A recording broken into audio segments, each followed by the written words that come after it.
Olá, viva e sejam bem-vindos a mais um 3 Já é Companhia, a tertúlia mais ou menos mensal que vai aparecendo no YouTube, em que estão presentes, como sempre, o António Araújo e o Tiago Laranjo. É para olhar para aquela, não é? É para olhar para aquela, exatamente, não para uma das 1300 câmaras que temos apontadas à nossa cara. E eu sou o Rui Alves Sousa e em cada tertúlia temos um tema. E o tema de hoje vai ser escritores que, além de escreverem livros, também deixaram a sua pena nos filmes. É um mundo que, apesar de não parecer até bastante vasto, tanto ontem como hoje, no cinema e não só, e portanto é um tema para explorar que depois também se vai reverter no filme que vamos falar hoje, que foi escrito por um dos grandes dramaturgos da história do teatro do século XX. Cavalheiros, tudo bem? Como é que estão? Tudo bem, Rui. Felipe à férias. Felipe à férias, exatamente.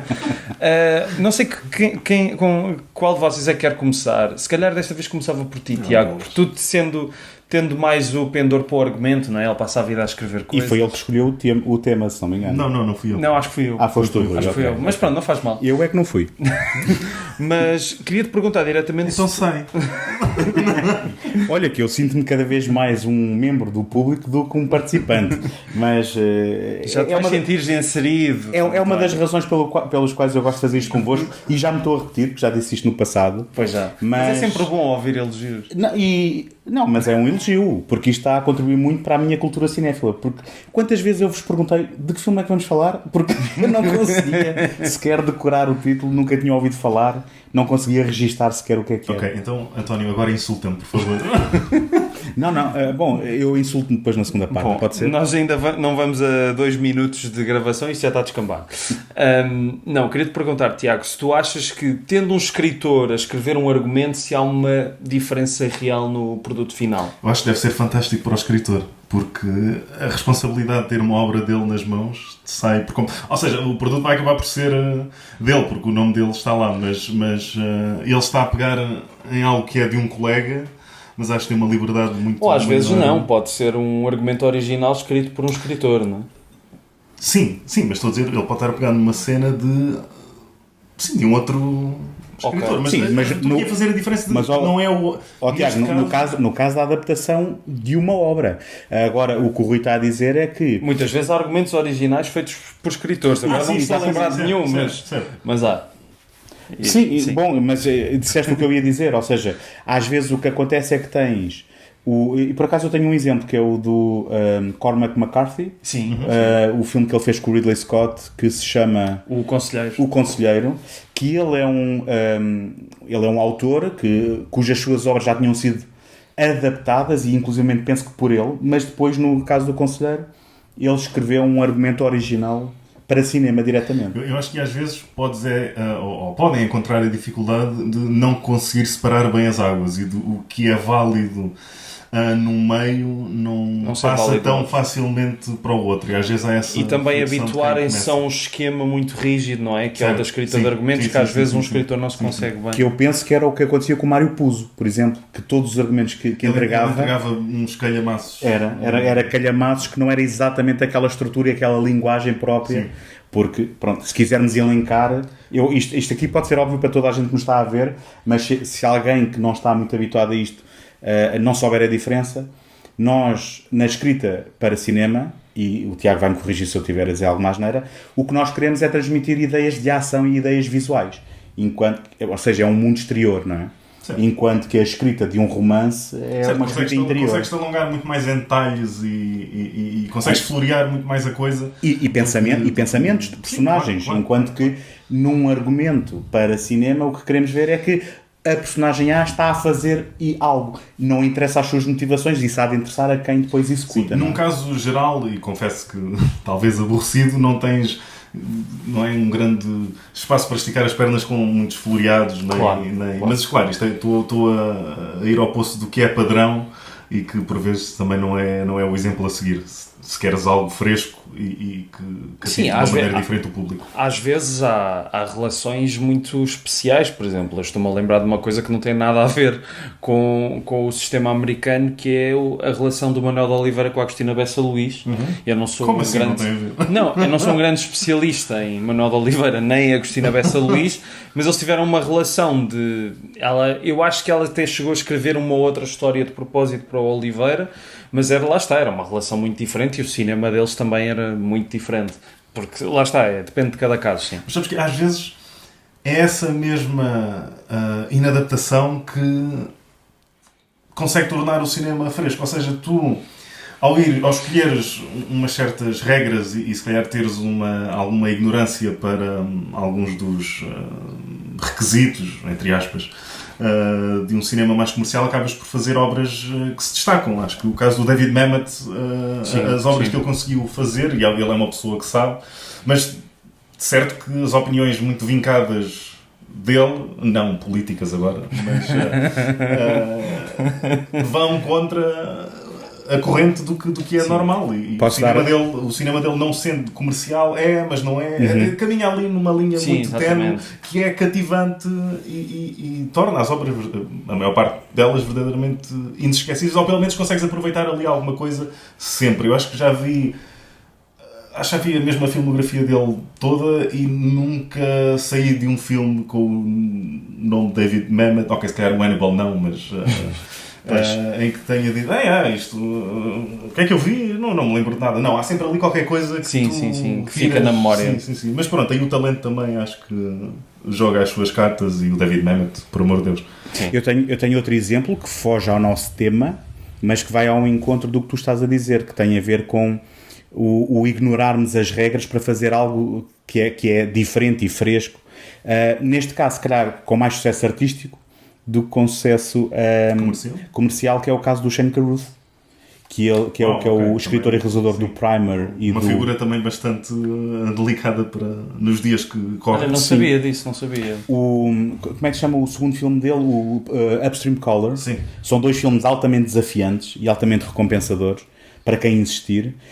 E eu também li uma entrevista com ele há uns anos que ele...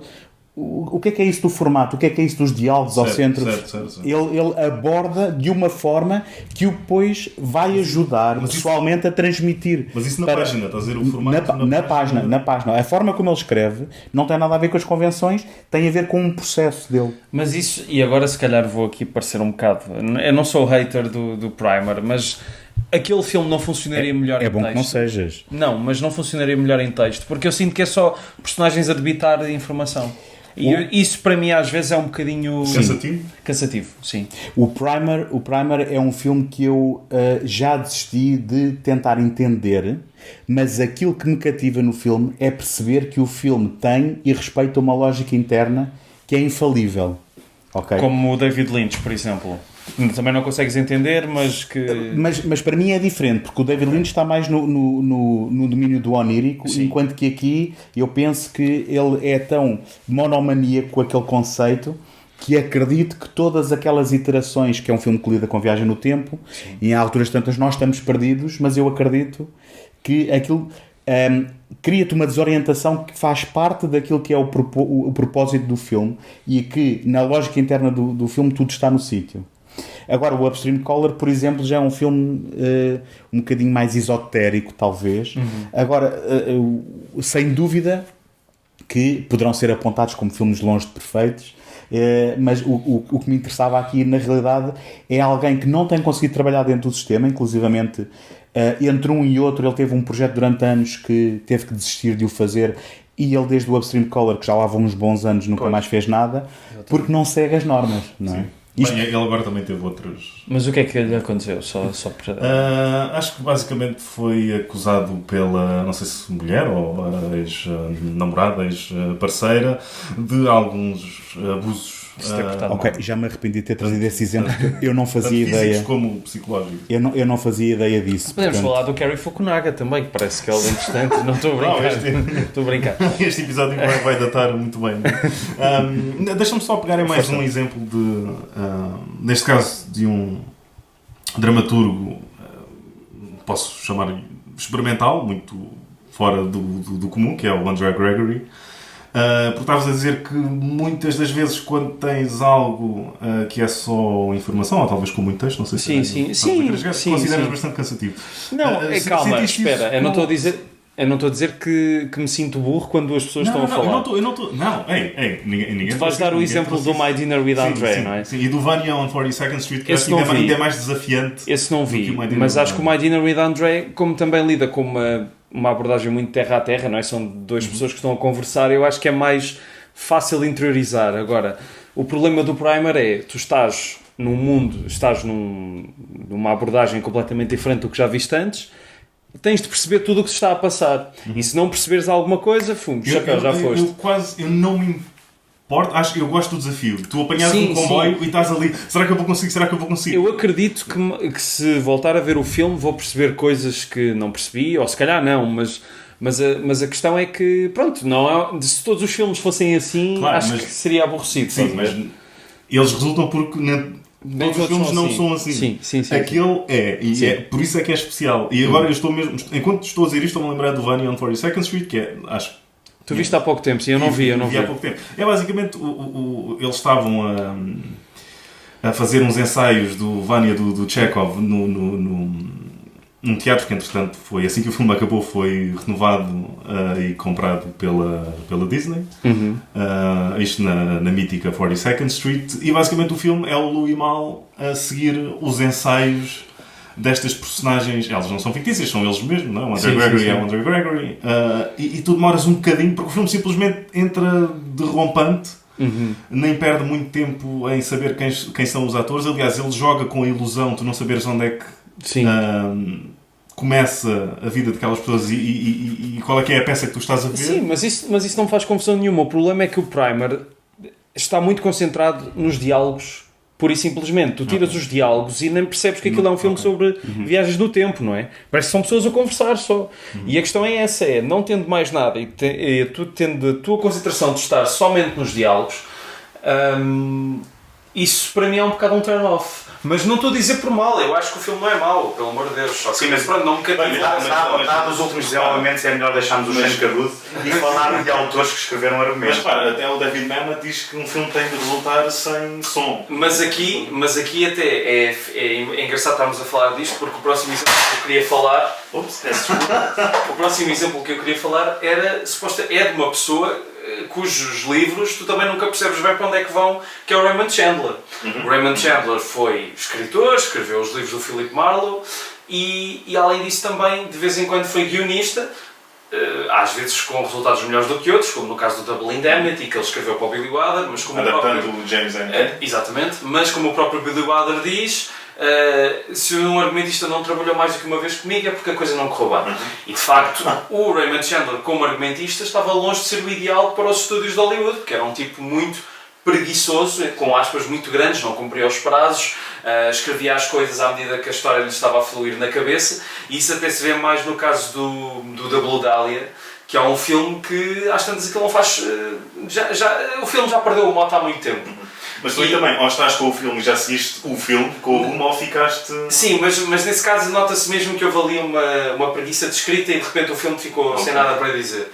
E isto faz-me lembrar, isto está tudo ligado, faz-me lembrar o caso do William Faulkner, que também além de grande romancista e que, se não me engano, ganhou o Nobel da Literatura, também escreveu vários filmes, um deles foi a adaptação do The Big Sleep, ou À Beira do Abismo, do Overdogs, À Beira do Abismo, e o próprio Faulkner, eu acho que é o próprio Faulkner que conta, que estava a acabar de escrever a adaptação do À Beira do Abismo, e ele liga para o Raymond Chandler a perguntar: mas olha lá, quem é que matou quem? Quem é que não sei o quê? Porque isto aqui ninguém percebe nada.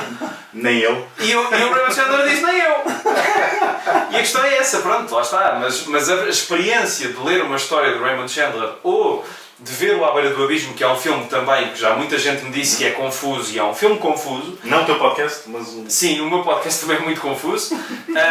Mas isso parte de um certo pressuposto que eu consigo aceitar e que até ganha com mais visualizações, e lendo o livro e depois revendo o filme, é diferente também. O Howard Hawks é o Howard Hawks, como realizador era o que era. Também tens a história do... O John Huston foi buscar o Ray Bradbury para adaptar o Moby Dick e o Ray Bradbury também não... Ele acho que admitiu que nunca tinha acabado o Moby Dick e foi, quando ter recebido o convite, é que foi para casa e se apaixonou pelo livro e pelas palavras dele. Do Herman Melville, sim. Sim, mas ele diz mesmo ter sido quase conquistado pelo espírito do Melville, quase como se ele fosse um mero passageiro no corpo. Sim. Se bem que essa relação não foi muito tranquila, não é? Porque acho que ele e o John Huston andaram a caçar. Sim, quando escreves um livro sobre as tuas experiências é porque acho que tem de haver ali algum atrito. Mas há a eterna questão, e se calhar faço como o Rui e devolvo novamente ao Tiago, que é o nosso expert da matéria. Sim. Há a eterna questão de se escrita de argumentos é verdadeiramente escrita. Eu costumava ouvir o Script Notes, o podcast do John August e eles defendem e do Craig Mazin. Obviamente que defendem que escrita de argumentos é escrita a sério, mas que tudo tem a ver com as ferramentas que tu usas, serem completamente diferentes para um e para o outro, não é? Presumo que tu, enquanto alguém que se queira dedicar à escrita para cinema em particular, ou para cinema ou televisão, que concordes também com esta abordagem. Acho que neste caso é mais já minisséries, escrita para minisséries. Pronto, mas a questão que se coloca... Lembra-me de contar uma história em off. A questão que se coloca é, para ti, é mais como um arquiteto fazer o plano da casa ou é uma escrita que tu pensas que tem valor e que tem também muito saber e muito labor? Obviamente serei a última pessoa do mundo a dizer isto, porque já todas as outras disseram, mas é uma escrita que não vai ser vista por um público no geral, não é? Terá sempre de conquistar alguém, senão também não resulta, e tens de fazer com que a coisa funcione e se mantenha de pé. Estamos a falar em vigor, não é? Mas sim, acho que claro que é escrita, claro que, bem, pelo menos para o meu ego não posso logo à partida assumir que isto não é nada, ok, vamos fazer isto, mas isto é lixo já à partida. Acho que também não é muito saudável assumir essa posição, portanto, sim, porque não, a coisa tem de fazer sentido, tu tens de escrever, tens de imaginar, tens de estruturar bem. Sim, mas por exemplo, pegando no caso do escritor do filme que vamos abordar, o Harold Pinter, uma peça do Harold Pinter não é a mesma coisa do que um guião escrito pelo Harold Pinter. Claro. Mas uma coisa não invalida a outra, as duas coisas são escritas, só que são diferentes, vivem em planos diferentes. No caso do filme em particular que nós hoje trazemos, eu pelo menos senti, conhecendo algumas peças do Pinter, em que todas as palavras dele contam, todas as pausas contam, querem dizer alguma coisa, e depois tu vês o filme e aquilo, portanto, podia ter sido escrito por ele como por outra pessoa qualquer. Pelo menos foi isso que eu senti. Acho que não tens ali um momento ou outro. Eu também não sei, e não encontrei, ou também não pesquisei, qual é que foi o acordo. Se foi produtores vão chamar Harold Pinter para ser Harold Pinter, ou se vão chamá-lo porque o Harold Pinter tem talento. É uma boa mão, mas ouve lá, Pinter, também não queremos que sejas aqui 100% Pinter nisso, não é? Anda aqui a pintar a manga. Mete aí uns 50% teus, 55, 60, deixa o resto, que já vem lá atrás. Houve outro gajo como tu que já andou a escrever isto, portanto, vê lá onde é que metes. Mas olha, isto sem querer adiantar. Este episódio é patrocinado pelos Pintarolas. Pintarolas, sim. Pelas tintas Robilac. Não sei se existe ainda Pintarolas. Existe. Ok. Aliás, sim, esquece. Eu, não querendo adiantar muito sobre o filme, porque nós vamos falar e vamos pintar a manta sobre o filme, a mesma piada duas vezes num espaço de um minuto. Sim. Eu queria... Já estar habituado, mas... Não, assim, a mediocridade é assim. Surpreende-se sempre. Por favor, não. Eu queria só perseguir mais um pouco esta questão da escrita. Dá um abraço. Obrigado. Não, são uns abraços. Não, tá bom, sim. Muito obrigado, Rui. Covid. Vem o cristal do ponto de encontro. Apesar de vocês já não houve nenhum encontro aqui. A minha questão, ainda continuando na questão da escrita e da qualidade e da natureza da escrita para cinema, vou continuar a chamar-lhe assim. Sim. Tu escreverias de uma forma diferente se tu soubesses que ias tu realizar, do que se tu estivesse a escrever para o outro realizador? Porque a questão... Eu acho que sim, mas é uma coisa pessoal, é do género, eu não sei realizar, portanto vamos lá Vê lá o que é que metes aí, que já não vais dar isto a outra pessoa para ele safar, agora é o teu pelo que vai estar aí. Mas é a minha baixa autoconfiança. Se eu fosse do género Tarantino, em que a confiança está mesmo aqui em cima e ele sabe o que é que está a fazer, ou pelo menos acha que sim, isso agora depende da opinião de cada um. Aí era diferente, porque ele tem mesmo utilizando uma expressão um pouco machista, mas tem mesmo os cojones para seguir em frente com aquilo que escreve. Mas fora não se importa com o que lá está. Fora isso, é também uma questão de estilo, se calhar, porque se calhar há quem seja mais descritivo naquilo que escreve e há quem seja mais económico, imagino eu. O que eu pergunto é se...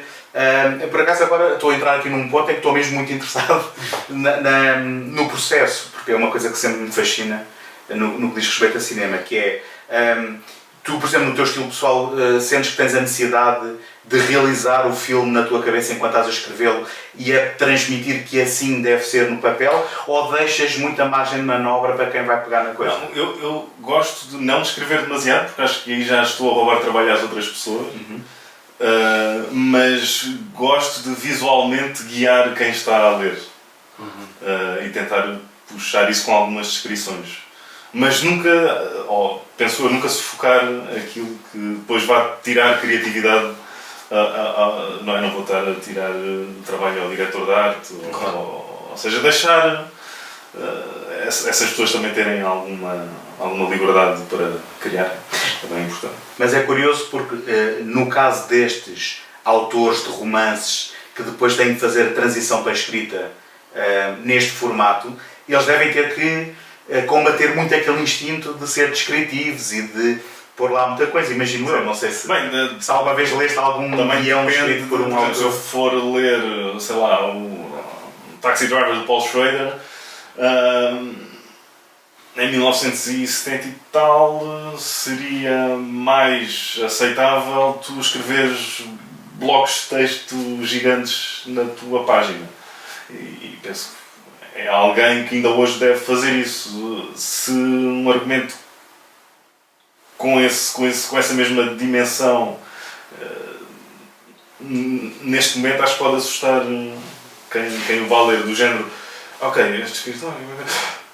Sim, mas deixa de ser aceitável porque, voltando àquilo que tu disseste há pouco, porque tu tens que convencer produtores a meterem já tens agora umas tais convenções de olha, não exageres nos parágrafos, é esteticamente agradável para quem está a ler.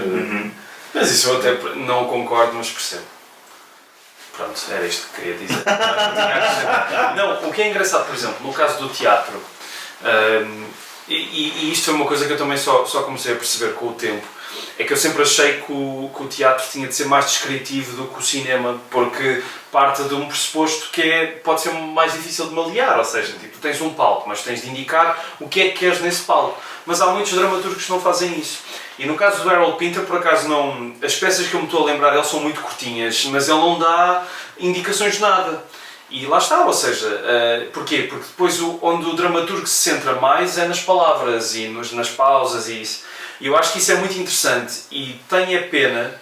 Por acaso estava-me a lembrar de outro dramaturgo que é o Martin McDonagh, que ele fez o Em Bruges e o Três Cartazes à Beira da Estrada, e ele, se bem que os filmes sejam obviamente diferentes das peças de teatro, ele consegue passar do teatro dele para o cinema um sentido de humor e uma forma de encadear as frases que é muito própria dele e que muitas vezes não é fácil fazer essa transição, ou por pressões, ou porque lá está, quer dizer, um Paul Schrader a escrever o Taxi Driver nos anos 70 se calhar sofreu pressões que um tipo hoje a tentar convencer os grandes estúdios sofre, ou que um tipo que venha de um país qualquer, que tenha um subsídio especial para fazer um filme e pode fazer da forma que quiser, não vai sentir. Portanto, também isto é... Eu não sei se ele sofreu pressões. Não, estou a dizer dependendo das pessoas. Acho que não olhariam para o final e tipo, o quê? Essa pessoa mata essa...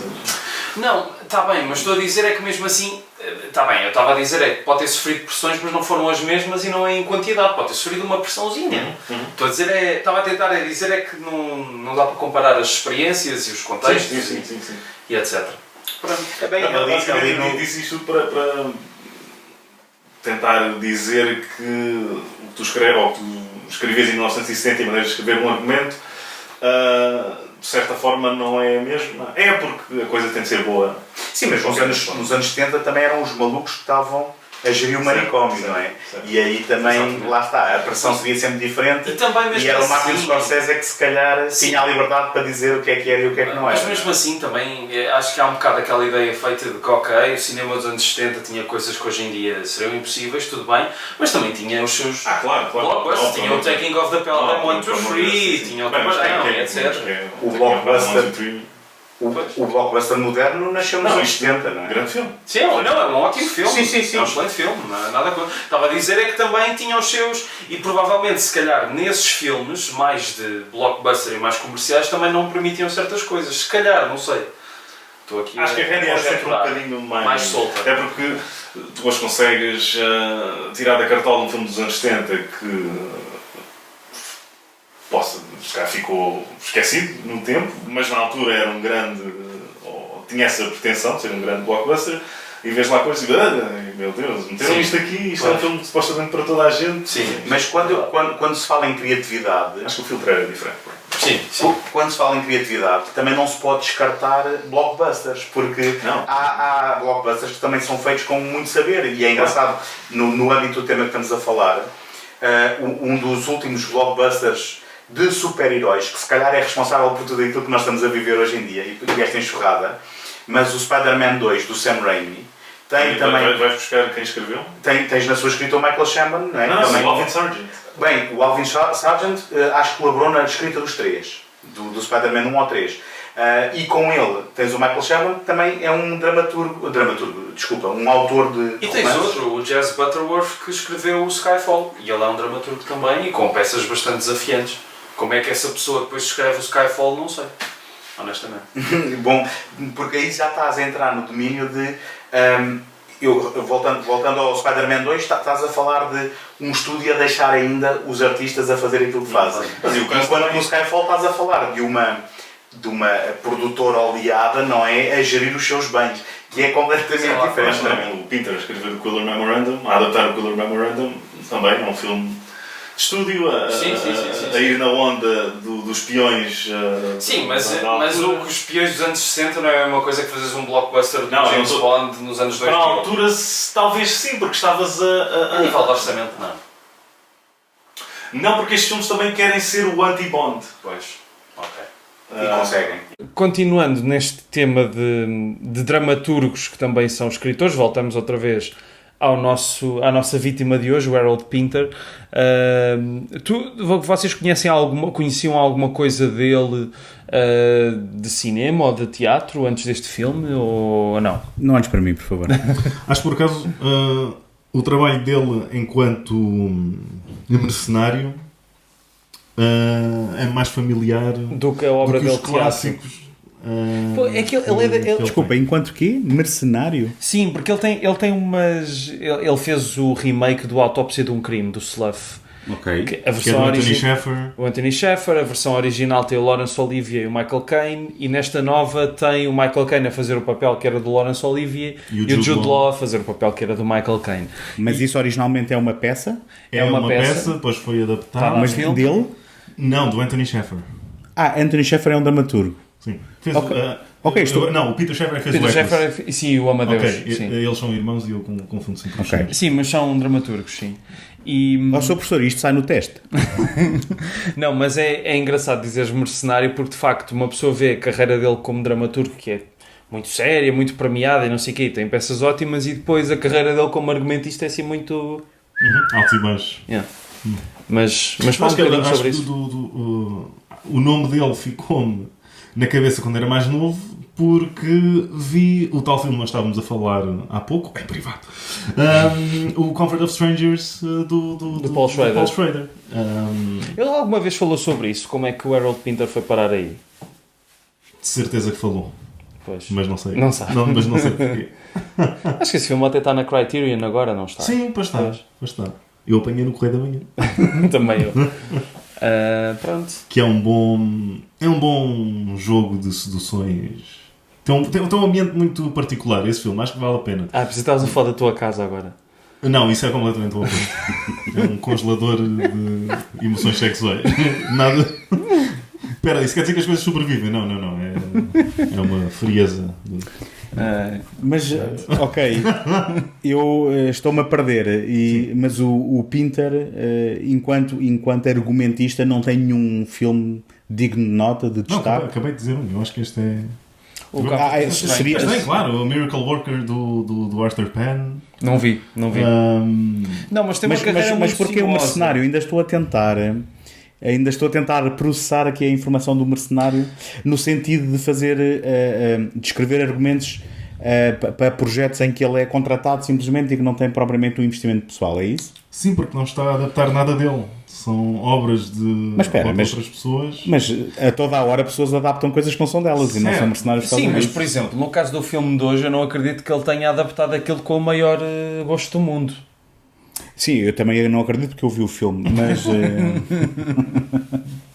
Mas é isso. mas ok, tudo bem. Não teve propriamente como argumentista uma carreira, sei lá, como o David Mamet teve. Certo. Tem... Certo. Mas, por exemplo, eu só estou a tentar, eu agora por acaso, desculpa estar a insistir nisto, como um cão com um osso, mas, por exemplo, o Stephen King só adapta histórias dele, não é? Ou escreve argumentos originais. Agora, também seria interessante vê-lo a tentar adaptar algo escrito por outra pessoa, e estava só a tentar perceber porque este epíteto... Jane Austen, então acho que seria certo. Agora imitavas tu o Stephen King e dizes, Jane Austen. Mas tu fazes a tua imitação do trailer do Maximum Overdrive. Não, isto se quiserem podem ir ver os episódios que nós já temos. Ao vivo é outra coisa. Sim. Coisa. Por acaso, isto agora é o jogo do não vi, mas estou bastante curioso para apanhar o The Birthday Party do Friedkin, que aí sim é o Pinter a adaptar a sua própria peça, exatamente. Eu vi há uns anos e comecei a ver e não cheguei a acabar, porque fui ver o Regresso a Casa, que é o Homecoming, uma peça dele, encenada pelo Jorge Silva Melo, e depois tinha o filme da American Film Theatre, que, para quem não sabe, houve uma altura em que havia um serviço de... Aquilo era quase subscrição, não é? Havia X filmes por temporada que eram adaptados de peças de teatro. E uma delas era o Homecoming pelo Peter, não sei o que, Hill? Não é Peter Hill. Não sei, é um nome assim de um tipo com alguma rodagem em cinema, cujo apelido começa em H e não é Walter Hill, é outro.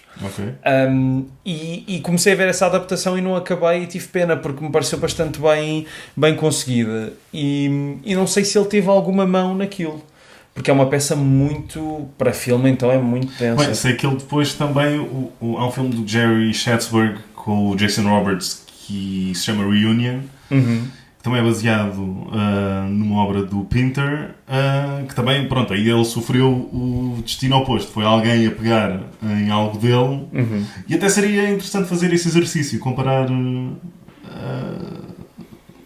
não é, o Pinter a mexer é alguma coisa? Não, mais espelho a falar. O Pinter a mexer no que é seu, pronto, e outras pessoas a fazerem o mesmo, mas com objetos diferentes. E ver como é que o espírito passa. Eu fiquei na parte dos objetos diferentes. Sim, é melhor salvar esta conversa. Não, mas deixa-me só dizer, o Pinter, e agora eu vi também, ele de facto teve uma carreira um pouco irregular como argumentista, mas teve uma fase muito boa que foi com os filmes do Joseph Losey. Um deles, o The Servant, o The Go-Between também foi escrito por ele. Ele de facto tem 153 créditos no IMDb como argumentista, alguns deles provavelmente será por adaptação, mas ele teve de facto esse tempo glorioso, diria, com o Joseph Losey, com o Mensageiro, o Go-Between, com o The Servant e também com outro filme que eu acho muito curioso, que é o Acidente, que é um filme do Joseph Losey que é muito desafiante. Há bocado estávamos a falar de filmes desafiantes. Esse é um filme muito desafiante. É com o Dirk Bogarde, como os outros... Não, o Go-Between não é com o Dirk Bogarde, mas o The Servant é. E é um filme muito interessante. Aquele que eu estava a falar chama-se O Regresso, em português, e tem vários atores conhecidos, como o Ian Holm e o Cyril Cusack, e foi realizado pelo Peter Hall. Não era Peter Hill, era Ok. Peter Hall que me estava a falar. Mas deixa-me dizer como é Outra impressionante olhares para o teu entrepernas e de repente passares a saber isto tudo. Não, exatamente, sim, sim. E o que até me lembra Agora. que deixa eu só dizer mais uma coisa. No Até me American lembro. Film Eu até me Theatre, lembro. não vi isto aqui porque eu também tenho este filme em DVD. O Pinter realizou 2 longas metragens. Uma delas foi uma do American Film Theatre, que é o Butley, que é baseado numa peça do Simon Gray. Ou seja, que nem ele Ia próprio... dizer Cowell, portanto. que foi ele a realizar, mas que não teve qualquer mão no argumento. Mas olha, agora também só para eu falar um pouco Força à vontade. e também Estamos em para tua olhar, casa, para olhar para o meu entrepernas. Não, era só dar alguns exemplos de... Isto quando se está em casa a fazer por Zoom é mais fácil porque o computador está à frente, então olhas para cima. Agora com aqui tenho de olhar para baixo. Pá, calma. Não, mas obviamente que temos de ter aqui alguns apoios. Queria dar exemplos de autores que depois transitaram para a escrita de argumentos e depois eles próprios foram cineastas e que realizaram. Temos o caso do rei dos romances de aeroporto, que é o Michael Crichton, não é? Exatamente. Que também começou a escrever argumentos adaptando histórias dele e depois penso que também terá adaptado Sim, pois, histórias de outros e coisas depois não eram dele. realizou. Eu lembro-me um dos filmes dele que eu vi em miúdo que sempre me impressionou muito era o Coma, que é com o Michael Douglas, não é? Sim. Ou a minha memória É com é com o Michael Douglas e a Geneviève Bujold. É isso? Ele realizou também o Westworld ou fez só o... Sim, ele Realizou sim, também. O Westworld, o Future World, ele já não esteve Já. envolvido, mas... O caso mais recente é o Alex Garland, que começou por colaborar com o Danny Boyle em adaptação da Praia, que era um livro dele, e depois passou para a escrita de um argumento original, que acho que foi o 28 Dias Depois. Foi um argumento original, também em colaboração com o Danny Boyle. O Sunshine também foi uma colaboração e de repente aparece também como realizador e atualmente se calhar um dos mais interessantes ou desafiantes, ou talvez as duas coisas, realizadores de ficção científica modernos. O último filme dele, o Man, está a ser recebido assim, de forma um pouco periclitante, mas vamos lá ver se é suficiente para... Tenho vontade de ver esse filme só pelas opiniões completamente dispersas que encontro. Sim. Acho que é daqueles que suscita mesmo... Ok, ele consegue fazer isto às pessoas, então o que é que está Dispares, aqui? querias dizer dispares e não Sim. dispersas. Disseste dispersas. Não, mas também foram opiniões de pessoas que estavam longe umas das outras. Sim. Mas supostamente o filme não será tão subtil ou inteligente como aparenta ser, porque acho que é uma ferramenta bastante pouco afiada. Assim, um bocado à imagem do Mother, do Darren Aronofsky, mas na verdade estamos aqui a adiantar coisas de um filme que não vimos, portanto. Sim, exatamente. No meu caso, eu volto a referir o Martin McDonagh, que eu acho que ele é... Acho que além de ser um dramaturgo fantástico, havia uma peça dele que é o The Pillow Man, que esteve há uns anos em Portugal e que acho que agora ia voltar, pelo menos eu vou ouvir sobre isso. Acho que também é um dramaturgo que fez uma passagem muito interessante para o cinema. Eu gosto muito do Em Bruges, gosto muito do Três Cartazes. Ainda não vi os 7 Psicopatas, devo dizer, mas tenho muita curiosidade. E é isso, pronto. Uma última referência... E o David Mamet, claro, também foi realizador. Sim, obviamente. uma última referência, talvez das mais curiosas que eu já vi até hoje, que não é de um escritor de grandes romances aclamados, mas sim um escritor de livros para crianças, que é o Roald Dahl, Sim. que entretanto Boa, aparecia boa. como argumentista do... Chitty Bang Bang. E do Thunderball. Não. You Live Twice. Exatamente. Tem aquela... O famoso... Exatamente. Que eu, por acaso, é um filme... Sim. Algo muito culturalmente insensível hoje em dia, mas que por acaso é um dos filmes do James Bond, com o Sean Connery, que eu mais gosto, porque tem aquelas imagens icónicas.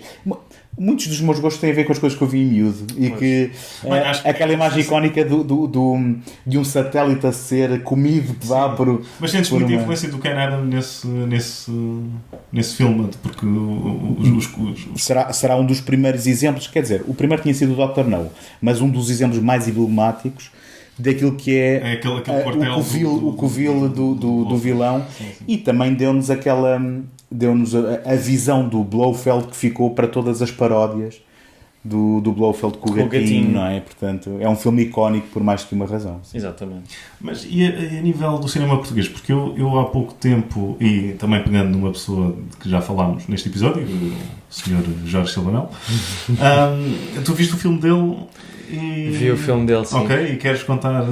E se tiveres mais algum exemplo... Mas queres que eu fale do Agosto? É isso? Sim. Não, é assim, eu fui ver o início da retrospectiva dele à Cinemateca, porque tinha curiosidade e pronto, e sempre gostei muito dele como dramaturgo e como encenador e tal. E vi esse filme e não gostei muito. Há pessoas que gostam e dizem que aquela é uma maravilha, a 7ª maravilha ou a 8ª maravilha do mundo, e eu achei que é um filme muito, muito coxo. E não é por causa de argumento, não é porque parece que não está a querer dizer grande coisa. Pelo menos a mim passa-me isso. Já falei com outras pessoas que são da mesma opinião que eu. Parece-me que se calhar há outros filmes dele que eu gostaria mais, como o António, um Rapaz de Lisboa, que é baseado numa peça dele que até teve um certo culto na altura em que saiu. Mas pronto, do Jorge Silva Melo, a nível de cinema, pronto, conheço mais os documentários dele sobre artistas, que são o que são coisas simpáticas de homenagem a certos pintores e fotógrafos e etc. Depois, o que eu me estava mais a lembrar era não de realizadores, mas de escritores portugueses que escrevem argumentos. O João Tordo acho que é assim o primeiro caso que eu me lembro, mas depois também tens outros casos. Tens, por exemplo, eu acho que o Bruno Vieira Amaral também já escreveu algumas coisas, e o Hugo... que me falta o nome dele, mas é um escritor português agora que também fez alguns livros, acho que se chama o Carvalho, mas não tenho a certeza, o Gonçalves, mas é isso. Mas por acaso tens, e o Jacinto Lucas Pires, e tens vários escritores portugueses que, pronto, se calhar por via das circunstâncias se dedicam à escrita de argumentos para cinema e televisão, e é isso. Ok, acho uma boa viagem. Foi, pronto, cuidado, depois para o cinto de segurança e... Eu tinha dito que ia fazer uma última referência, mas agora é que é a última, porque acho que não podemos falar disto sem falar do William Goldman. Exatamente, sim, que, estava a faltar. Penso que será talvez um dos nomes que melhor navegou entre os dois universos, não é? Porque nós temos falado muito de autores que depois adaptam aqui um ou outro filme, mas o William Goldman conseguiu ser consagrado tanto numa da vertente da escrita como na outra, não é? Exatamente. E ele também... Era um autor que começou por adaptar acho que é Harper, não é? Um filme com o Paul Newman. É do Ross MacDonald. Exatamente. E que depois também acabou a adaptar algumas das suas obras, talvez as mais conhecidas, O Homem da Maratona, A Princesa Prometida. Entretanto, Butch Cassidy and the Sundance Kid. Sendo que aí é um argumento original, não é? Ou pelo menos adaptando uma biografia. 2 Homens e um Destino. Exatamente. É poético. É poético, é muito poético. E que viria a descambar na obra-prima Dreamcatcher. Não, estou a brincar. Mas só mais 2 referências rápidas que eu acho que são importantes também mencionar. O F. Scott Fitzgerald, apesar de hoje em dia não ser conhecido muito como argumentista, ele foi argumentista, muito mais do que escritor. Não teve assim grandes trabalhos como argumentista. Saiu desiludido e aliás isso depois também revela-se nos livros dele, no Último Magnata e numa coleção de histórias que é com uma personagem que é o Pat Hobby em Hollywood. Mas ele escreveu... Não foi ele que colaborou ainda no Gone with the Wind. Pronto. Sim, era isso. Ele escreveu Esqueci-me aqui do microfone, mas sim, é isso. Escreveu um rascunho que nunca chegou a ser usado. E depois outro caso, um bocadinho de mais sucesso, que é o do Truman Capote, que ainda conseguiu ter algum mérito nos argumentos que escreveu. É claro que há a célebre história, que acho que até está no biopic com o Philip Seymour Hoffman, à volta do Beat the Devil, o filme do John Huston, que é um filme muito... Já viste esse filme? Não, ainda não vi. É um filme muito bizarro. De paródia ao Maltese. Mas é um filme muito bizarro, porque se nota que são uns amigos que estão a fazer um filme e acham muita graça àquilo, e nós não conseguimos perceber a graça. Mas é um daqueles casos em que a história de bastidores é mais interessante que o filme. Caiu, sim. Encontra-se em todo lado. Era de algum estúdio ou era uma produção independente? Eu acho que era uma produção independente. Acho que foi mesmo uma coisa feita entre amigos para se divertirem. E pronto, o filme tem o seu charme, mas nota-se muito que é uma coisa que nós não entendemos tão bem, porque era uma piada demasiado privada. Isto por acaso daria... Eu não acho que não há assim... grandes exemplos. Agora falaste no Truman Capote e lembrei-me que ele depois foi ator no filme do Neil, naquele filme Foi escrito pelo Death by Murder. O Murder by Death. Isso, Murder by Death. Murder by Death. Ou Um Cadáver de Sobremesa. Isso. E Isso é depois um também, ótimo Que também é um ótimo título em português. depois lembrei-me, ou seja, ele como ator, depois lembrei-me do Mickey Spillane a ser a sua própria criação, o Mike Hammer, no grande ecrã. Olha, não sabia Depois disso. também foi... Acho que não estou errado, se estiver isto depois corta-se, mas... Não se vai cortar, amigo. Eu vou já... Mas vai falando. Agora não, como isto é super injusto. Não só não cortamos, como vais estar à espera e tens de falar enquanto eu procuro na internet Não, mas o quando- que é possível eu. Mas esse filme era de quem? Era... Não sei, foi um noir dos anos 60, mas procura Mickey Spillane e deverás encontrar. Bem, ele ator foi de certeza. Pois, mas isso não sabia, de facto. Mas... 3 homens olham para um telemóvel. Um ótimo momento. Essa aqui. seria... Assim, uma- fez no The Girl Hunters. Fez Mike Hammer, exatamente. Pronto. 3 homens e um telemóvel, era isso que ias sugerir. Não, seria a próxima. Se tiveste 3 homens e um bebê, 3 homens e uma menina, 3 homens e um telemóvel. Exato. 3 homens e um telemóvel e uma menina que ninguém sabe porquê. Porque foram gravar coisas com o telemóvel. Mas também com a menina? Não sei. Ah, Não quero saber. Não Os quero. homens são Eu criminosos. deixei só. pelo amor de Deus. Sim. 3 homens criminosos. 3 homens a fugir da polícia. Pronto, não sei o que é há mais alguma coisa a acrescentar sobre este tema. Absolutamente mais nada. Foi tudo. Não, eu acho que ainda haveria coisas, mas agora também não me lembro dela. Epá, não. A escrita é uma. Pá, não. Não escrevam, não vale a pena. Nem leiam. Para ler, caça os olhos. Mais vale irem. Mas jogar ficámos Candy dentro do Crush. tema, acertámos ou andámos a Sim, viajar ficámos. um bocado? Não, era mais ou menos Ficaste isto. satisfeito? Sim, fiquei. Ok. Falaste-me, olha, isto do Mickey Spillane eu não sabia, já fiquei com... Por acaso é um filme que eu tenho de rever, o Kiss Me Deadly? Deadly. Na altura não gostei muito. Eu também não. Pois não é, aquele é demasiado, não é? Achei um bocadinho. Mas o Mickey Spillane é mais Demasiado abrasivo. macho. Ele Pois. é mais... Não tem aquela classe e a subtileza que consegues encontrar nos clássicos. Já é uma reação do que veio antes. E ele já sabe o que é e já carrega um bocado mais no pedal. É mais durão, Assim, mais... já é quase uma paródia muito peito cheio do que o Chandler e o Ross McDonald Fizeram. assim, esses grandes. E... Muito bem. Dashiell Hammett. Bom, Dashiell estava Hammett, aqui com ele debaixo da língua. Deixa lá, exatamente. Por acaso, outro dia estive na Feira da Ladra quase para comprar uma coleção que é de uma personagem que é o Agente Secreto X9, que foi criada pelo Dashiell Hammett para banda desenhada e desenhada pelo Alex Raymond, se não estou em erro, pareceu bom. muito interessante. Bom pedigree. É, muito bom pedigree. Se alguém estiver a ouvir, pode mandar essa edição então ao Rui. Exatamente, eu Queres depois deixar faço. o e-mail? Sim. ruialvesousa@hotmail.com. Vamos então passar ao filme. Chama-se The Quiller. Vamos lá explorar as nossas opiniões dispersas. Opiniões dispersas. O filme chama-se então The Quiller Memorandum, em português O Caso Quiller ou O Processo Quiller. Eu acho que é O Processo Sabes Quiller. o título? Sabem a É história o do processo. título original? Não.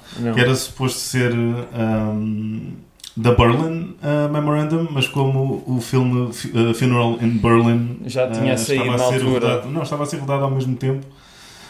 Até há uma foto muito engraçada do Michael Caine e do George Segal a partilharem um belo momento. Os produtores acharam que, bem, este também se passa em Berlim, vamos mudar aqui o título para não gerar A minha confusão. primeira pergunta é desde já: há algum memorando no filme? Só no fim que ele diz, escreve o relatório. Ups, Sim. spoiler. É uma referência a isso. Ok. Eu acho que sim. Mas É que eu acho que estava acordado nessa cena, portanto, por isso é que eu estou a achar estranho. Mas então, não? passando ao filme, porque bem parecia que o Michael Anderson, o realizador deste filme, tinha feito outros filmes Logan's que eu tinha visto. Run. Fez o Logan's Run É sempre- Orca. e fez aquele... o Orca. fez o Orca e fez aquele clássico... para o grande produtor Dino De Laurentiis. Dino De Laurentiis. E fez aquele clássico das tardes de Páscoa da RTP, As Sandálias do Pescador, que eu vi esse filme. Por acaso não é mau, sabem? Não é um mau filme. Mas é um ótimo título. É um ótimo título ótimo sobre título. um Papa russo na Guerra Fria. É um filme assim mesmo, muito do seu tempo. E além disso fez o A Volta ao Mundo em 80 Dias, aquela versão que ganhou Oscars, e um filme muito interessante com o James Cagney, o Shake Hands with the Devil, que me parece muito interessante. Mas passando a este filme, Ele tem uma carreira muito diversa. sim, Eu acho sim. que mais nos seus últimos anos já era um Um tarefeiro. Sim, odeio essa palavra, mas era a única que eu gostava. Eu sabia que isto, mas isto tinha que vir à baila, esta conversa, não é? Ou tarefeiro. Podemos. Mas há tarefeiros que Certo, são certo, ótimos. temos só avançar. Mas... Um homem do labor. Homem do labor. Um Robert Wise de segunda, vá. Certo. Bem apontado, um Robert Wise de segunda. Mas The Quiller Memorandum é uma história que se passa em Berlim, lá está, já estávamos a falar de Berlim. Um Mark Robson terceira. Não, Ok. coitado. Posso? Sim? Podes. Basicamente há um agente que é assassinado em Berlim e o Sr. Quiller, que é o George Segal, é chamado para descobrir o que é que se passou e para descobrir onde é que há uma célula de nazis, não é? Pode dizer uma célula neste caso, ainda a operar na Berlim dos anos 60. De certa forma o filme está atual, não é? Sim, está bastante atual. E o patrão do Quiller é o Alec Guinness, que eu não me lembro do nome da personagem dele, mas ele... É o Obi-Wan. Não. Ele, tanto ele como o vilão, o Max von Sydow, são para mim aquilo que mais se destaca do filme. E até, aliás, o clipe que eu escolhi... nem que seja pelo cabelo louro do Max von Sydow, não é? Sim. E, aliás, o clipe que eu escolhi é uma cena em que o Seagal e o Guinness estão a almoçar e o Guinness explica Isso é fantástico. em que parte em que facção é que o Seagal se encontra, através de uns bolinhos. Sim. Fiquem para ver. Bastante apetecíveis. De passas. Bastante apetecíveis. Agora já não, porque... onde é que estão esses bolos? Pois, não quer dizer... Por acaso isso faz-me lembrar que outro dia vi que alguém encontrou um pacote de batatas do McDonald's dos anos 60 nos Estados Unidos. Uau. E estavam melhores do que aquelas que acabaram de se comprar. Enfim, vamos então ver o clipe do The Quiller Memorandum e já passamos Bem, nós à não vamos discussão. ver, portanto é só... E já passamos à discussão. Ok.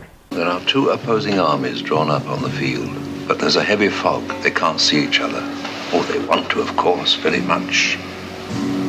You are in the gap between them. You can just see us, you can just see them. Your mission is to get near enough to see them to signal their position to us, so giving us the advantage. But if, in signaling their position to us, you inadvertently signal our position to them, it is they who will gain a very considerable advantage. That's where you are, Quiller. In the gap.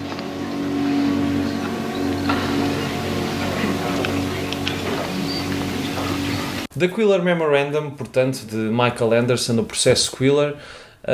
Se calhar começamos, como sempre, com assim umas reações rápidas. António, o que é que tu achaste do filme? Eu sabia que isto me ia calhar. Não é como se não fosse um dos três intervenientes deste programa. Não, mas é assim, se calhar é bom começarmos na negativa e ir para a positiva, e a questão é que... A positiva é que o filme acabou, não é? Não durou mais do que uma hora e 40. Nem tanto. A verdade é que isto tem sido sempre aquele desafio de encontrarmos um filme que os três ainda não tivéssemos visto, e portanto pode sempre sair uma surpresa agradável ou menos agradável.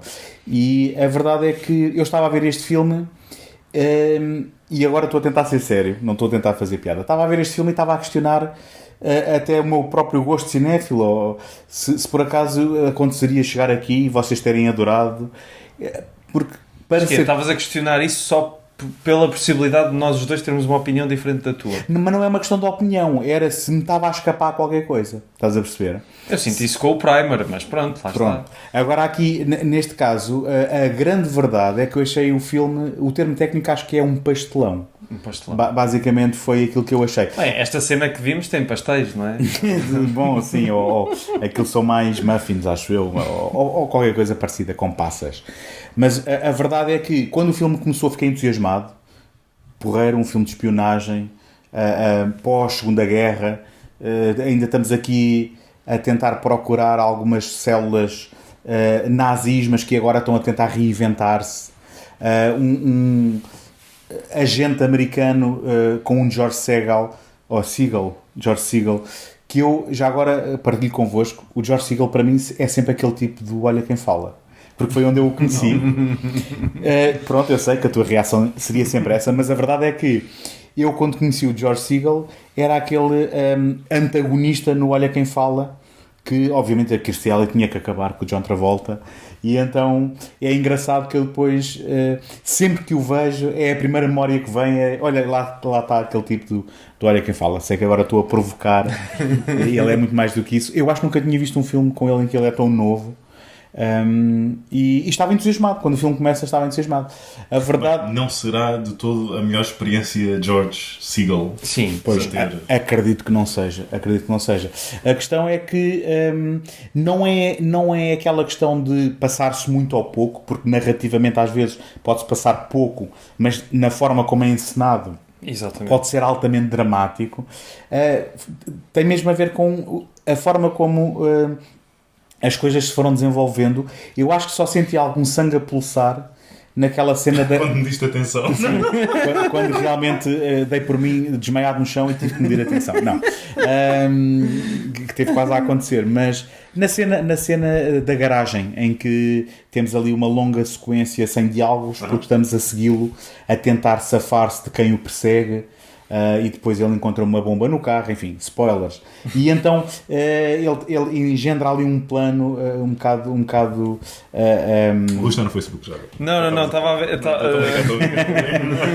Ele engendra um plano improvisado, e essa cena, assim, achei que tinha ali alguma tensão, e até depois naquela própria indecisão de então, mas não rebentou, o que é que vai acontecer?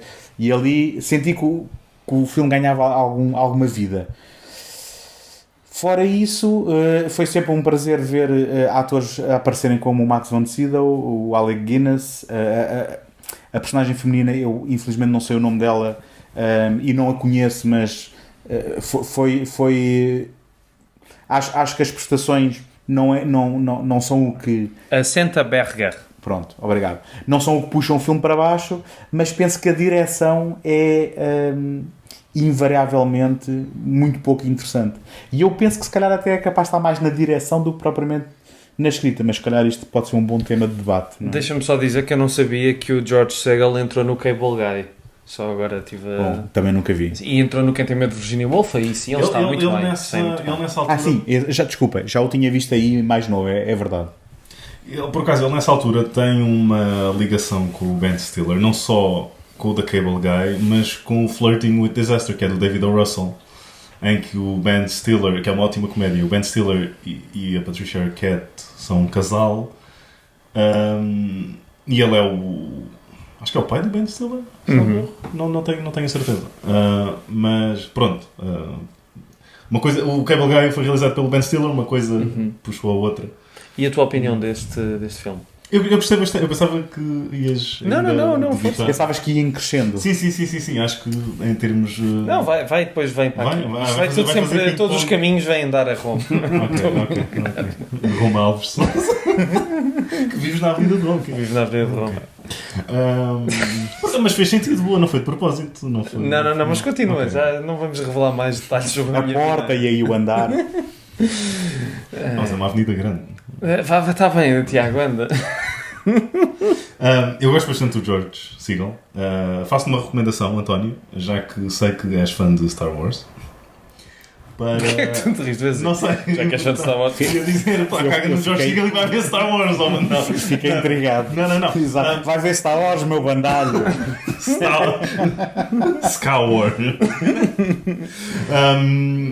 Porque o Irving Kershner tem um filme muito curioso com o George Segal e a Eva Marie Saint, chamado Loving, que é ali, lá está, 70, 71, em que o George Segal, acho que é das melhores pessoas para fazer de homem branco com bastantes problemas, completamente alheio aos problemas das outras pessoas que estão à sua volta, tanto nesse como em outro filme muito estranho mesmo, que esse já não recomendo, chamado Bloom in Love, do Paul Mazursky, que é um fantástico realizador, mas esse filme tem ali um terceiro ato um bocadinho estranho. Mas faço a recomendação do Loving. Pronto. Mas isto para dizer que eu adorei o Killer Memorandum porque por toda a estranheza do George Segal naquele papel e pelo que eu talvez de uma forma errada atribuí ao Harold Pinter, que é essa mesma estranheza tanto em alguns diálogos como em tais momentos como o que acabámos de ver com os quequinhos e Os quequinhos. A famosa cena que já ficou para a história, como é a cena dos quequinhos. exatamente, mas é todo aquele ar do George Segal nesta missão, porque ele está ali a substituir, ele cai ali não literalmente de paraquedas, mas Sim, mas para mim isso é um ponto forte. Achas que ele devia ser britânico nesta história? Não, é aquela estranheza social, ele não se consegue relacionar com ninguém, anda ali de um lado para o outro a pedir tabaco porque é o código, vou dizer do grupo deles. não, mas é um código que até às tantas ele está a dizer já percebi, homem, para lá com isso. Mas eu gosto disso. Não, eu também. Eu acho que é um filme diferente, acho que respira um ar diferente. Acho que o Michael Anderson tem uma realização subtil, mas não acho que é assim tão desinteressada como tu a pintaste, António. John Barry é impossível ficar indiferente e gosto de me perder A banda sonora é boa, eu gosto da uma banda boa banda sonora. sonora do John Barry. Acho que aqui cumpre a missão. Eu nunca fiquei aborrecido. Se bem que o John Barry também cumpriu o caderno de encargos de ser o anti-Bond, em termos mesmo musicais, não é? Certo. Mas nunca fiquei aborrecido com o filme, obviamente reconhecendo que não é um filme do Bond e não tem a ação do princípio ao fim, aliás... Mas isso não tem problema, porque, quer dizer, eu vejo este filme e não penso no James Bond, penso mais no John Le Carré, penso mais nos filmes do Harry Palmer. Sim, Harry Palmer. Sim. E eu gosto dessa burocracia e dessa lentidão das coisas, eu gosto, só que eu acho que aqui é que o filme não funciona, não é por causa disso, é porque é muito desconjuntado. Tu passas o filme todo com um grande complô de onde é que é a casa dos nazis, e os nazis raptaram o George Segal às tantas, e depois a grande coisa é ele descobrir onde é que eles estão outra vez. E pronto, o filme, que parece que é muito mais complexo do que isso, acaba por ser muito simples, percebes? E é como se fosse um soufflé que de repente pões lá um alfinete e aquilo... Pronto. Não sei se foi de propósito, mas eu gosto da coragem do filme de dar esse zigue-zague e de se calhar de sugerir algo que parece ser muito mais complexo e depois é só o Max von Sydow cabelo loiro. Não, mas não é o Max... Mas é que o problema não é o Max von Sydow. Que eu acho que até é muito mal aproveitado, e lá está, além dessa cena dos bolos, acho que a cena do interrogatório dele com o George Segal é a melhor do filme. Mas não é isso, é que depois disso tu não tens mais nada. O gajo a se ir andar e de repente, olha, já me encontrei outra vez. Então a diferença aqui foi que para mim isso foi suficiente e agarrou-me. Sim. E consegui viajar com o filme e no filme só com essa informação e com a tal estranheza. Mas eu não achei que fosse estranheza. Eu não achei estranheza. Ok, então aí... Percebes? Eu achei que era muito... Até pensando noutros filmes dessa época, até o Dandy and Aspic e não sei o quê, achei que o tom era muito parecido. Deixem-me Só tentar... que a diferença é que eram nazis em vez de russos. Deixem-me tentar separar cabelos e também falar então numa coisa positiva. Porque eu acho que o filme... Mas eu gostei do filme, atenção. Eu acho que a história está a tentar dizer sobre o quão descartáveis são as pessoas neste jogo. E nós temos um elemento que eu também achei positivo, que é o facto de George Segal... para cumprir a missão, abdicar de salvar, digamos assim, a vida, potencialmente, de alguém com quem se tinha envolvido romanticamente. E ele depois está com aquele dilema no final, e a postura dele perante as chefias tem um bocado a ver com todos eles ali serem só peças num tabuleiro de xadrez. Mas ele depois no fim também descobre aquilo que tu já há muito tempo no filme tinhas percebido, não é? Tu enquanto espectador sim, mas ele enquanto personagem não, de que ela também estava envolvida. Mas acho que seria muito mais interessante aí o espectador também não perceber. Mas aí é a falta de mão de quem está a realizar. Às vezes é interessante de facto o espectador estar à frente das personagens. Neste caso acho que não, porque o filme não tem nada mais a oferecer a nível de mistério e intriga. Quando tu já descobres aquilo, pensas, ok, agora ele quer saber onde é que é a casa dos nazis. É aquela casa onde ele foi raptado. Então porquê é que eles o raptaram se é assim tão fácil encontrá-los outra vez? Não sei, é tudo... quando tu começas a pensar nos constrangimentos da narrativa, aquilo parece tudo demasiado para simples. Mim, não foi um filme que viveu do enredo, foi das personagens. E aqui, quando o George Segal está a contracenar com o Guinness ou com o Von Sydow, ou com... Acho que são esses pequenos momentos e depois são... Mas podiam ser muito maiores. Certo, mas para mim foi mesmo... Eu não sei, eu diverti-me mesmo bastante com o filme. Não sei se também já não vi um filme tipo há 4 ou 5 dias. Portanto, não, há 2 ou 3 horas. Não. 4 ou 5 dias. 4. Mas olha, eu tenho muita inveja. Eu gostava de ter tido a mesma experiência, na verdade. Porque eu quando vejo um filme é sempre com o objetivo de ser bom, não é? Nunca entro num mindset de não não sei gostar que de um seja filme. aquele terrível que te dê para rir, não é? Isso tudo bem. Mas é curioso, porque o George Segal não é uma pessoa que tu associas à ação ou à espionagem, e ele teve poucos papéis deste género. Outro filme com ele que eu não gostei tanto, que acho que é um filme bastante medíocre, é um chamado Russian Roulette, e é um thriller de ação acho que é do Canadá, que é de finais dos anos 70, que é muito mais desinteressante, e aí mesmo é ele tudo em piloto automático, sem qualquer mãozinha interessante de alguém como o Harold Pinter para polvilhar vários momentos como este filme tem, e aí achei mesmo medíocre. Aqui notei que tinhas aqui uma máquina diferente a operar. Sim, mas eu acho que o filme, até certa instância, é muito interessante. O problema é que parece que a maior parte do filme fica sempre por um determinado ponto e não vai mais acima. Eu compreendo. E parece que quer. Eu dou-te isso. Parece que, por exemplo, na cena do Max von Sydow, aquilo parece que quer significar outra coisa, mas não, depois vais a ver e aquilo até acaba por perder um pouco o significado ao longo do filme. E é isso, acho que falta ali uma mão que dê mais importância a tudo aquilo, para tu também próprio, no fim, sentires aquele impacto final mais. Porque eu não senti, percebes? Eu senti, pronto, ele vai saber aquilo que eu já sei. Pronto, e acabou. Eu acho que... Desculpa, será que é um daqueles filmes que não tendo sido determinantes e que, sendo um produto do seu tempo, é agora vítima de nós sermos um público mais sofisticado e se calhar estamos habituados a uma determinada linguagem em que ele não nos consegue surpreender? Do Rui, não, até porque o filme não tem uma recepção muito calorosa quando Sim. vais a... Não, e já quando vais ler críticas da altura, o filme passou um bocado ao lado. Certo. E esse é que é o ponto importante. Sim. Mas estás a dizer reação do Rui porquê? Eu represento o espectador comum, é? Não. É por não representares o espectador comum. É por... Muito obrigado. Não é? Obrigado. Por teres uma visão muito mais ampla e conhecedora das coisas, que este raciocínio, esta interjeição do António não faria muito sentido. Sim.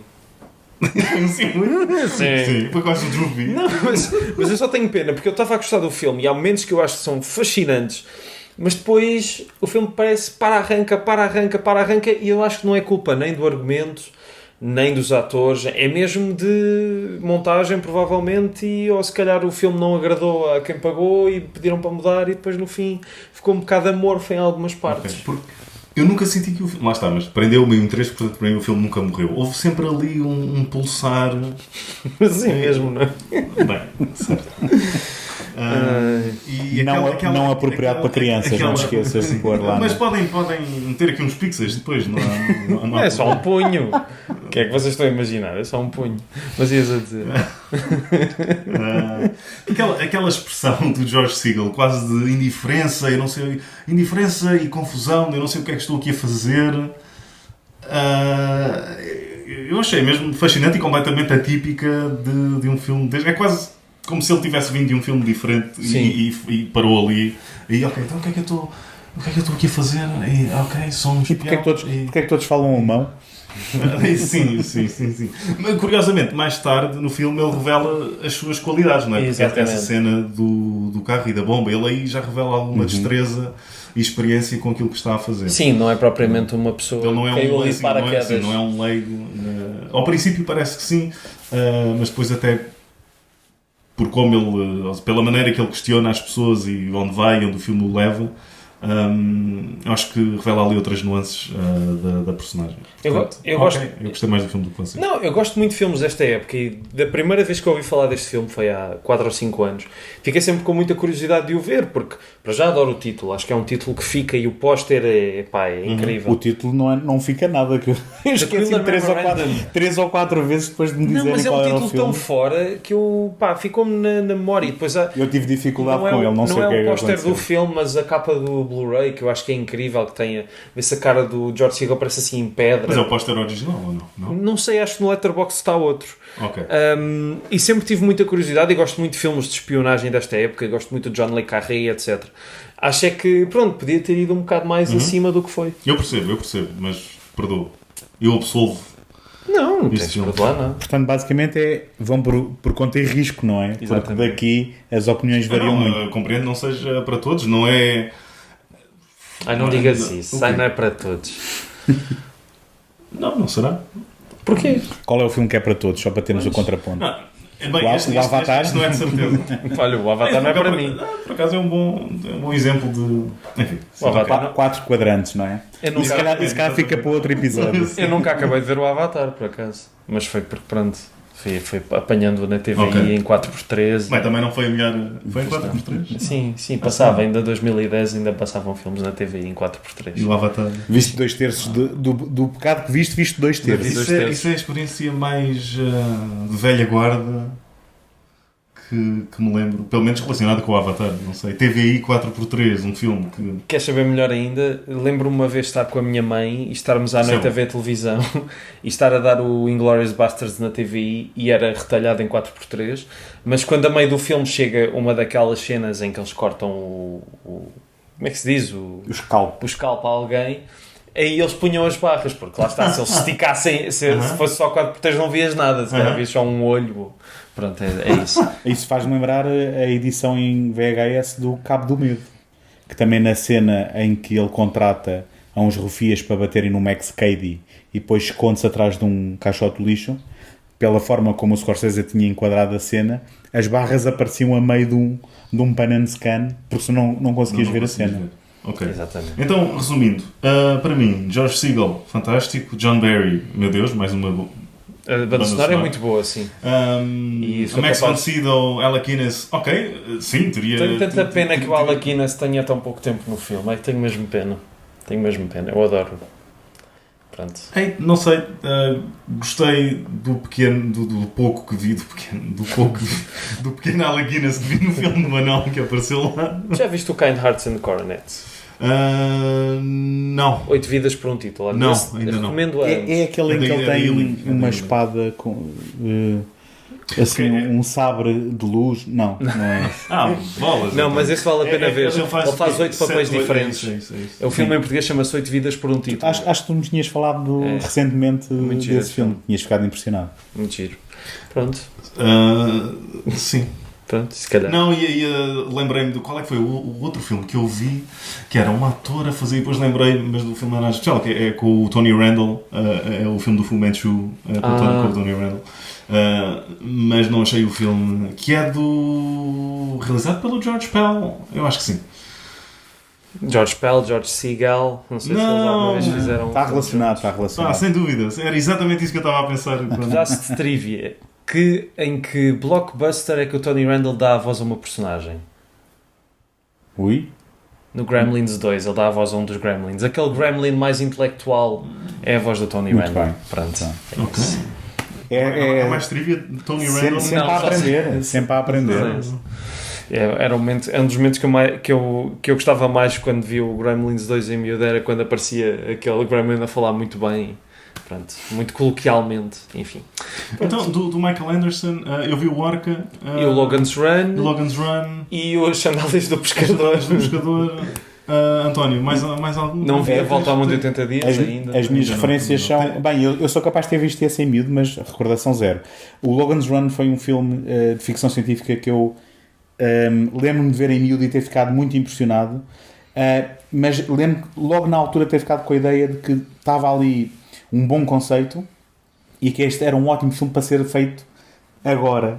Portanto, quando falamos porque é que se fazem remakes, este era um bom exemplo, porque é um filme muito datado, com aquele visual de ficção científica dos anos 70, mas mainstream, mas um filme com ideias que funciona muito bem. Para quem gosta de ficção científica, acho que vai ter ali uma boa surpresa. Orca é um subproduto do Tubarão e é horrível, basicamente. É horrível. É uma boa gominha do Dino De Laurentiis. Ele dá-te ali à boca. Tipo, it's a good sweet. Nós fizemos este filme no Betamax, por isso é que eu o vi, e agora que eu estou a lembrar, sim. É horrível. Eu por acaso estava agora, se calhar, de ouvir o que é que a gente disse, porque se calhar a nossa conversa foi mais ou menos outro dia saquei 2 episódios do Betamax. Um ainda não ouvi porque quero ver os 2 filmes, que é do Carteiro, toca sempre 2 vezes, vocês fizeram um. E ouvi outro, que já não sei do que... foi do que eu vi o Music Box do Costa Gavras e depois fui ouvir o episódio. Muito interessante, olha, aprendi muito. Eu é um daqueles casos em que... O Music Box gostei. Gostei. É um daqueles, o Orc Tenho é o bitrate para ver. um daqueles casos em que eu gostava agora de ver se a minha memória do filme era a mesma de quando fizemos o episódio, mas lembro que aquilo não tinha muito ponta para onde se lhe pegasse, na verdade. Pronto. Eu diverti-me com o filme. Agora. Mas eu tenho um fraquinho. Invariavelmente. Eu lembro-me de. Já estamos a sair do tema, mas. Faz mal, já não. Eu lembro-me de perseguir.